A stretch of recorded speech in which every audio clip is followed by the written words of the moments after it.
ಇಡೀ ಪ್ರಪಂಚದಲ್ಲಿ ಈ ಕ್ಲಾಸ್ ನಲ್ಲಿ ಬೆಸ್ಟ್ ಹೆಲಿಕಾಪ್ಟರ್ ನಾವು ಮಾಡಿ ತೋರಿಸಿದ್ವಿ.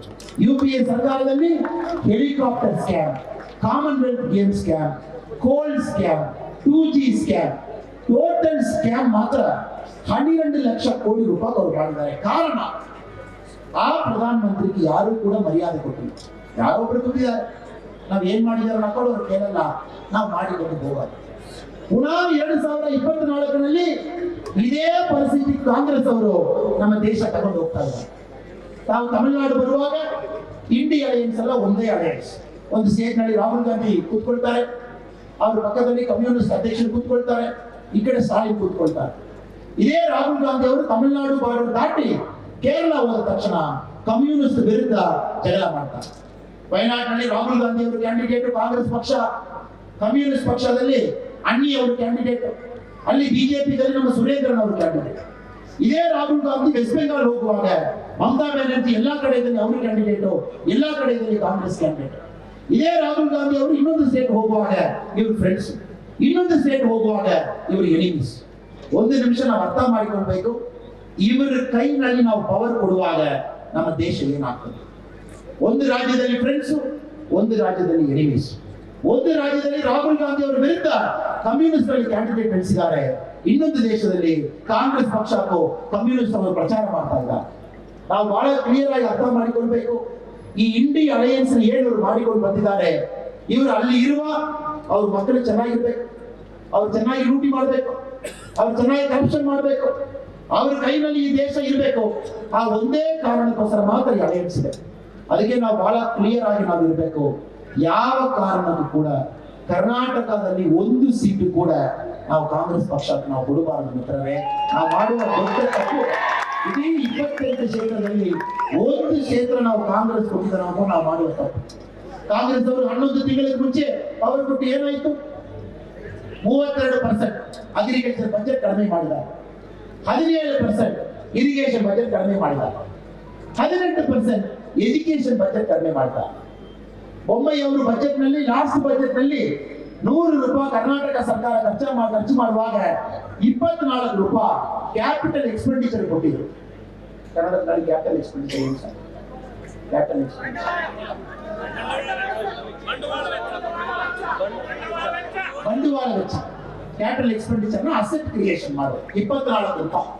ಸಿದ್ದರಾಮಯ್ಯ ಸಾಹೇಬರು ಈ ಬಜೆಟ್ ನಲ್ಲಿ ಕ್ಯಾಪಿಟಲ್ ಎಕ್ಸ್ಪೆಂಡಿಚರ್ 100 ರೂಪಾಯಿಗೂ 15 ರೂಪಾಯಿ ತಗೊಂಡು ಬಂದಿದ್ದಾರೆ. 9 ರೂಪಾಯಿ ನೆಕ್ಸ್ಟ್ ಜನರೇಷನ್ ಕರ್ನಾಟಕ ಏನ್ ಬಿಲ್ಡ್ ಮಾಡಬೇಕು, 9 ರೂಪಾಯಿ ಇವರ ಅವಧಿಯಲ್ಲಿ ಕಡಿಮೆ ಮಾಡಿದ್ದಾರೆ. ಯುವಕರು ಇದೆಲ್ಲ ಕೂಡ ನೀವು ಚಿಂತನೆ ಮಾಡಬೇಕು. ಏನೋ ಈ ಪ್ರಚಾರದಲ್ಲಿ ಏನೇನೋ ರಾಜಕೀಯ ನಾಯಕರು ಮಾತಾಡ್ತಾ ಇದ್ದಾರೆ, ಅದು ನಿಮಗೆ ಮುಖ್ಯ ಅಲ್ಲ. ತಮಗೇನು ಇಂಪಾರ್ಟೆಂಟ್, ನೆಕ್ಸ್ಟ್ 25 ವರ್ಷದಲ್ಲಿ ನಿಮ್ಮ ಕನಸು ಏನಿದೆ ಅದು ಪೂರ್ತಿ ಮಾಡಲಿಕ್ಕೆ ಈ ದೇಶದಲ್ಲಿ ತಾಕತ್ತಿದೆಯಲ್ಲ. ಈ ದೇಶಕ್ಕೆ ನೀವು ತಾಕತ್ತು ಕೊಡಬೇಕಲ್ಲ, ಅದು ಯಾರ ಕೈನಲ್ಲಿ ಕೊಡ್ತೀರಾ? ಮೇ 7ನೇ ತಾರೀಕು ನಿಮಗೊಂದು ಪವರ್ಫುಲ್ ಲೀಡರ್ ಪ್ರಧಾನಮಂತ್ರಿಯಾಗಿ ಒಂದು ಕೂರ್ಬೇಕು, ಬಹಳ ಒಂದು ಇಂಪಾರ್ಟೆಂಟ್ ಡಿಸಿಷನ್ ತಗೊಳ್ಬೇಕು. ನಮಗೆ 2 ಎನಿಮಿ ನೇಷನ್ ಇದ್ದಾರೆ, ಒಂದು ಕಡೆ ಚೈನಾ ಇದೆ, ಇನ್ನೊಂದು ಕಡೆ ಪಾಕಿಸ್ತಾನ ಇದೆ. ಇಡೀ ಪ್ರಪಂಚದಲ್ಲಿ ಇಸ್ರೇಲ್, ಇಂಡಿಯಾಕ್ಕೆ ಮಾತ್ರ ಈ ಪರಿಸ್ಥಿತಿ ಇದೆ. ಎನಿಮಿ ನೇಷನ್ ಮಧ್ಯದಲ್ಲಿ ನಾವು ಇದ್ದೀವಿ. ನಾವು ಬಹಳ ಕ್ಲಿಯರ್ ಆಗಿರ್ಬೇಕು. ನಮ್ಮ ಗ್ರೋತ್ ಬಹಳ ಇಂಪಾರ್ಟೆಂಟ್. 5ನೇ ಸ್ಥಾನದಲ್ಲಿ ಇದೀವಿ, 3ನೇ ಸ್ಥಾನ ಇನ್ನು 3 ವರ್ಷದಲ್ಲಿ ಹೋಗ್ತೀವಿ, ಇನ್ನು 20 ವರ್ಷದಲ್ಲಿ ಮೊದಲ ಸ್ಥಾನಗಳ ಹೋಗ್ತೀವಿ. ಅಲ್ಲಿ ಹೋಗುವಾಗ ಗ್ರೋತ್ ಬಗ್ಗೆ ಮಾತಾಡೋರು ಬೇಕು. ನ್ಯಾಷನಲ್ ಸೆಕ್ಯೂರಿಟಿಯಲ್ಲಿ ಕಾಂಪ್ರಮೈಸ್ ಮಾಡುವ ಒಂದು ಪ್ರಧಾನಮಂತ್ರಿ ನಮಗೆ ಬೇಡ. ನ್ಯಾಷನಲ್ ಸೆಕ್ಯೂರಿಟಿಯಲ್ಲಿ ಕಾಂಪ್ರಮೈಸ್ ಮಾಡುವ ಒಂದು ಪಕ್ಷ ಬೇಡ. ನ್ಯಾಷನಲ್ ಸೆಕ್ಯೂರಿಟಿಯಲ್ಲಿ ಕಾಂಪ್ರಮೈಸ್ ಮಾಡಿದ ಕಾಂಗ್ರೆಸ್ ಪಕ್ಷ ಯಾವ ಕಾರಣ ಕೂಡ ಆ ಸೀಟಿಗೆ ಬರಬಾರದು. ನಾವು ಬಹಳ ಕ್ಲಿಯರ್ ಆಗಿರ್ಬೇಕು ಅಂತ, ನಾವು ಬಹಳ ಕ್ಲಿಯರ್ ಆಗಿರ್ಬೇಕು. ಈ ಎಲೆಕ್ಷನ್ ಸಾಧಾರಣದ ಎಲೆಕ್ಷನ್ ಅಲ್ಲ. ನಿನ್ನೆ ಬೆಂಗಳೂರಲ್ಲಿ ನಾನು ಪ್ರಚಾರ ಮಾಡುವಾಗ ಹೇಳಿದ್ರು, ಅಣ್ಣ ಮನೆಗೆ ಬಂದು 1 ಲಕ್ಷ ರೂಪಾಯಿ ಕಾಂಗ್ರೆಸ್ ಅವರು ಕೊಟ್ಟೋಗಿದ್ರಣ್ಣ. ನಾನು ಹೇಳಿದ್ರೆ ಏನಪ್ಪ 1 ಲಕ್ಷ ಕೊಡ್ತಾರ? 1 ಲಕ್ಷ ಕೊಟ್ಟಿಲ್ಲಣ್ಣ, ಒಂದು ಪೇಪರ್ ಅಲ್ಲಿ 1 ಲಕ್ಷ ಬರೀ ಕೊಟ್ಟೋಗಿದ್ರು. ಏನ್ ಮಾಡೋಣ? ಅವ್ರೇನ್ ಹೇಳಿದ್ರನ್ನ, ಜೂನ್ 4ನೇ ತಾರೀಕು ಈ ಪೇಪರ್ ತಗೊಂಡು ಕಾಂಗ್ರೆಸ್ ಆಫೀಸ್ ಬಂದು ನೀವು ಕೊಟ್ಟಿದ್ದೀರನ್ನ ತಕ್ಷಣ 1 ಲಕ್ಷ ಅಲ್ಲಿಯೇ ಕೊಟ್ಬಿಡ್ತೀವಿ ಹೇಳಿದ್ದಾರೆ. ನಾನು ಹೇಳಿದ್ದೀನಿ, ಏನಮ್ಮ Congress office reserve bank office ಹೆಸರಿಗೆ ಚೇಂಜ್ ಮಾಡಿಬಿಟ್ಟಿದಾರ, ಇಲ್ಲ ನಾವು ಕೊಟ್ಟೋಗಿದ್ರು ನೀವು ನೋಡಿ ಅಣ್ಣ, ಇದೆಲ್ಲ ನಿಜವಾದ ಹೇಳಿದ್ರು. ನಿಮ್ಮಲ್ಲಿ ಬರ್ತಾರೆ, ಯಾವಾಗ ಬರ್ತಾರನ್ನ ಮೇ 4ನೇ ತಾರೀಕು ಬರ್ತಾರೆ. ಮೇ 4ನೇ ತಾರೀಕು ರಾತ್ರಿ ಬರ್ತಾರೆ. ಮೇ 5ನೇ ತಾರೀಕು ರಾತ್ರಿ ಅಂತ ತಗೊಂಡು ಬರ್ತಾರೆ. ನೀವು ಬರುವಾಗ ನಮ್ಮಲ್ಲಿ ಈಗಾಗಲೇ ಶುರು ಮಾಡಿದಾಗ ನಾನು ನಿಮ್ಮಲ್ಲಿ ಒಂದೇ ಒಂದು ವಿನಂತಿ ಮಾಡ್ತೀನಿ. ಅವ್ರು ಕೊಡುವಾಗ ನೀವು ಅಕ್ಸೆಪ್ಟ್ ಮಾಡಿ ಭದ್ರವಾಗಿ ಪೆಟ್ಟಿ ಒಳಗಡೆ ಲಾಕ್ ಮಾಡಿ ಇಟ್ಕೊಂಡು ವಾಪಸ್ ಒಂದು ಪ್ರಶ್ನೆ ಅವರಲ್ಲಿ ಹೇಳ್ಬೇಕು. ಬಹಳ ಸಂತೋಷ.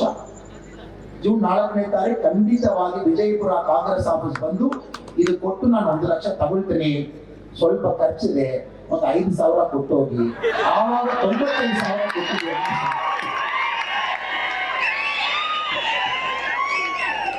ಸ್ವಲ್ಪ ಮನೆ ಖರ್ಚಿದೆ, ನೀವು 1 ಲಕ್ಷ ಜೂನ್ 4 ಕೊಡಿಯಪ್ಪ, ಇವಾಗ ಒಂದು 5,000 ಕೊಟ್ಟು ಹೋಗ್ಬಿಟ್ಟಿದೆಯಲ್ಲ, ಜೂನ್ 4ನೇ ತಾರೀಕು 95,000 ಕೊಡಿ ಸಾಕು. ಕಾಂಗ್ರೆಸ್ ಪಕ್ಷ ವಿಜಯಪುರದಲ್ಲಿ ನೆಕ್ಸ್ಟ್ ಡೇ ಬೆಳಗ್ಗೆ ಇರಲ್ಲ, ಎಲ್ಲ ಹೊರಡ್ತಾರೆ. ಅದು ಬಹಳ ಕ್ಲಿಯರ್ ಆಗಿ ಅರ್ಥ ಮಾಡಿಕೊಳ್ಬೇಕು. ಈ ಪತ್ರ ಇಟ್ಕೊಂಡು ಈ ಪ್ರಿಂಟಿಂಗ್ ಮಾಡಿಕೊಂಡು ಕರ್ನಾಟಕದಲ್ಲಿ ಎಲ್ಲಾ ಕಡೆ ತಿರುಗಾಡುವುದು ಮಾತ್ರ ಅವ್ರ ಕೆಲಸ. ಅದು ಬಿಟ್ಟು ಕಾಂಗ್ರೆಸ್ ಅವ್ರಿಗೆ ಏನು ಕೆಲಸ ಇಲ್ಲ. ಅದಕ್ಕೆ ಮಿತ್ರರೇ, ನಿಮ್ಮಲ್ಲಿ ಆ ತರ ತಗೊಂಡು ಬರುವಾಗ ನನಗೋಸ್ಕರ ತಾವು ಹೇಳ್ಬೇಕು, ಅಣ್ಣಾಮಣಿಯನ್ನ ಬಂದಿದ್ರು, ಮನೆ ಖರ್ಚೆಲ್ಲ ಇದೆ, ಕೇಬಲ್ ಟಿವಿ, ಹಾಲು, ನ್ಯೂಸ್ ಪೇಪರ್ ಎಲ್ಲ ಕಟ್ಟಬೇಕು, 5,000 ಕೊಡ್ತೀವಪ್ಪ, ಆಮೇಲೆ 95,000 ಮಾಡಬೇಕು.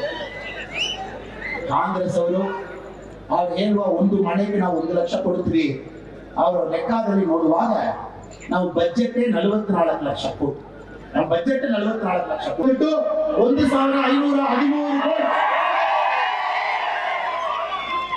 1,513 crore.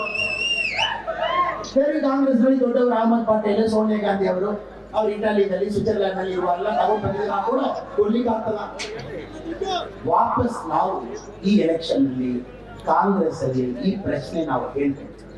ಅಂದ್ರೆ 44 ಲಕ್ಷ ಕೋಟಿ ಬಜೆಟ್, ಆರೋಗ್ಯಷ್ಟು, ಕೃಷಿಗೆಷ್ಟು, ಎಜುಕೇಶನ್ ಇದೆಲ್ಲ ಕೊಟ್ಟಾಗಿತ್ತು. ಎಲ್ಲಿಯನ್ನ 40 ಲಕ್ಷ ಕೋಟಿ. ರಾಹುಲ್ ಗಾಂಧಿ ಅವರು ಮ್ಯಾಥಮೆಟಿಕ್ಸ್ ಇವರೆಲ್ಲ ಮ್ಯಾಥಮೆಟಿಕ್ಸ್. ಕಾಂಗ್ರೆಸ್ ಅವರು ಯಾರೆಲ್ಲ ಈ ತರ ವೇದಿಕೆಯಲ್ಲಿ ಮಾತಾಡ್ತಾ ಇದ್ದಾರೋ ಅವ್ರ 10th ಸ್ಟ್ಯಾಂಡರ್ಡ್ ಮ್ಯಾಥ್ಸ್ ಮಾರ್ಕ್ ನಾವು ನೋಡ್ಬೇಕು. ಏನು ನೀವೆಲ್ಲ ಮ್ಯಾಥ್ಸ್ ಮಾಡಿಕೊಂಡು ಬಂದಿದ್ದೀರಾ, ಈ ತರ ನೀವು ಮಾತಾಡ್ತೀರಿ. ಅದಕ್ಕೆ ನಾವೆಲ್ಲರೂ ಕೂಡ ಬಹಳ ಕ್ಲಿಯರ್ ಆಗಿರ್ಬೇಕು. ಈ ಸುಳ್ಳು ಮಾಹಿತಿಗೆ ನಮ್ಮ ಕಿವಿ ಕೊಡಬಾರ್ದು. ಸುಳ್ಳು ಮಾಹಿತಿ ಕಿವಿ ಕೊಟ್ಟು ಕೊಟ್ಟು ಕೊಟ್ಟು 1952ರಲ್ಲಿ ಒಂದೇ ಡೈಲಾಗ್ ಹೊಡೆದಿದ್ರು, ನಾವು ಬಂದಿದ್ದೀವಿ, ಬಡತನ ಇರಲ್ಲ, 57 ಬಡತನ ಇರಲ್ಲ, ಬಡತನ ಇರಲ್ಲ, ಬಡತನ ಇರಲ್ಲ. ಅದೆಲ್ಲ ಕೂಡ ಇವತ್ತು ಬಡತನ ನಿಜವಾಗಿ ಇಲ್ಲ. ಅದು ಒಂದೇ ಒಂದು ಮನುಷ್ಯ ಕಾರಣ, ಸನ್ಮಾನ್ಯ ನರೇಂದ್ರ ಮೋದಿ. ಮನೆ ಮನೆಗೆಲ್ಲ ತಗೊಂಡು ಬಂದು ತಲುಪಿಸಿ ಇವತ್ತು ನರೇಂದ್ರ ಮೋದಿ ಇನ್ನೂ ಒಂದು ಸ್ಟೆಪ್ ಮೇಲೆ ಹೋಗ್ತಾರೆ. 70 ವರ್ಷಕ್ಕೆ ಮೇಲೆ ನಮ್ಮ ದೊಡ್ಡವರೆಲ್ಲ ಇದ್ದಾರೆ, ತಂದೆ ತಾಯಿ ಇದ್ದಾರೆ. 70 ವರ್ಷದ ಮೇಲೆ, 70 ವರ್ಷದ ಮೇಲೆ ನಮ್ಮ ಅಜ್ಜ ಇದ್ದಾರೆ. 70 ವರ್ಷದ ಮೇಲೆ ನಮಗೆ ತುಂಬಾ ರಿಲೇಟಿವ್ಸ್ ಇದ್ದಾರೆ, ಮನೆಯಲ್ಲಿದ್ದಾರೆ. ಏನ್ ನಮ್ಮ ಸಾಹೇಬರು MP ಸಾಹೇಬರು ಇದ್ದಾರೆ, 70 ವರ್ಷದ ಮೇಲೆ ಇದ್ದಾರೆ. ಬಹಳ ಕರ್ನಾಟಕದಲ್ಲಿ ಮೋಸ್ಟ್ ಎಕ್ಸ್ಪೀರಿಯನ್ಸ್ MP ಸಾಹೇಬರು. ಇಲ್ಲಿ ನಮ್ಮ MP ಸಾಹೇಬರು ಜೂನ್ 4ನೇ ತಾರೀಕು ಆದ ಮೇಲೆ ನಮ್ಮ MP ಸಾಹೇಬರಿಗೂ ಮೆಡಿಕಲ್ ಇನ್ಶೂರೆನ್ಸ್ ಫ್ರೀ. ಇಷ್ಟು ವರ್ಷ 10 ವರ್ಷ ಏನಿತ್ತು ಬಿಲೋ ಪಾವರ್ಟಿ ಲೈನ್, ಕೆಲವು ಜನಕ್ಕೆ ಮಾತ್ರ 5 ಲಕ್ಷ ಇನ್ಶೂರೆನ್ಸ್ ನೋಡಿ ಮನೆ ಮಾಡಿದ್ರು. ಇದೆಲ್ಲ ನಮ್ಮ ದೊಡ್ಡ ಸರ್.